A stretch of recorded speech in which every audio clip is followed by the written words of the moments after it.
David Makovsky is the Ziegler Distinguished Fellow at the Washington Institute for Near East Policy, where he directs the Project on the Middle East Peace Process. He worked in the office of the U.S.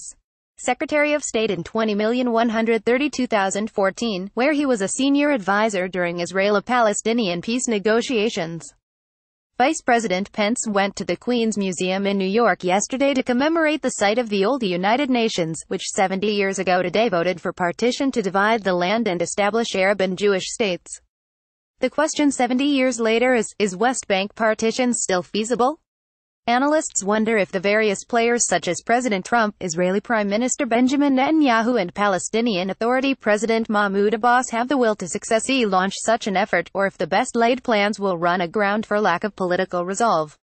Aside from the issue of political will, there are those on both the right and left who say there is no way to reconcile the territorial issue and point to the growing West Bank settlements. Critics on the right want Israel to annex much of the West Bank but fail to take into account the international reaction to such a unilateral move.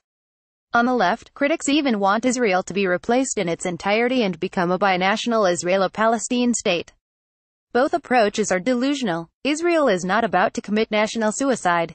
Given the paucity of options, partition is still feasible. Indeed, new esta suggests that territorial dimension is solvable.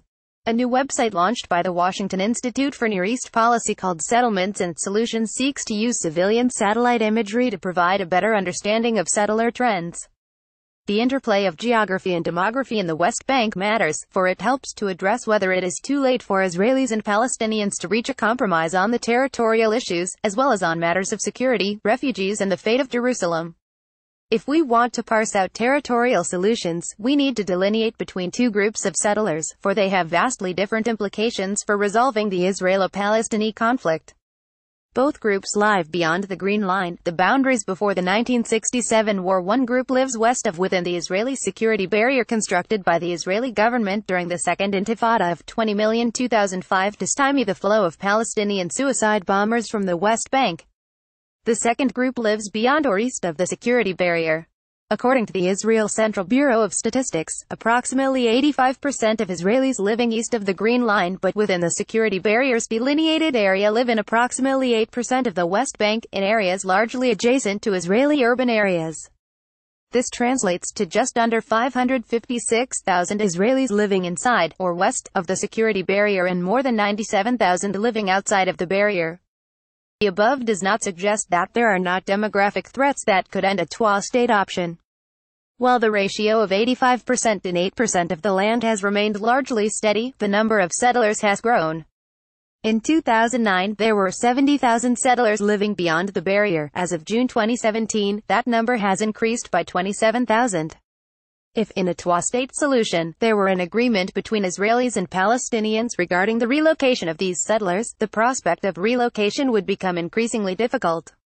Case in point, in contrast, approximately 8,000 settlers were relocated during the 2005 Gaza withdrawal. Of course, parties could agree in negotiations for the settlers to stay for a period of time.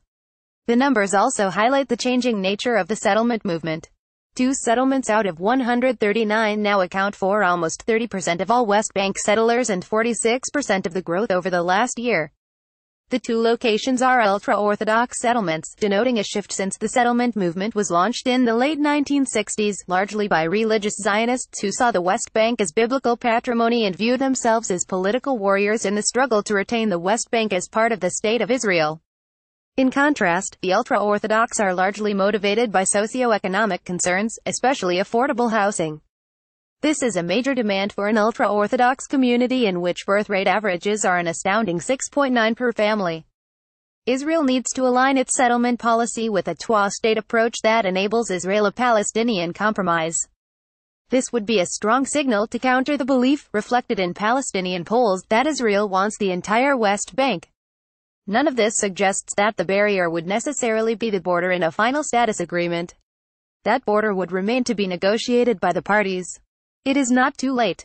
Those on both the right and the left that rush to proclaim the death of the two-state solution due to settlement population growth are too fatalistic. One cannot be certain about the political will to make it happen, but 70 years later, there is, at least for now, a way.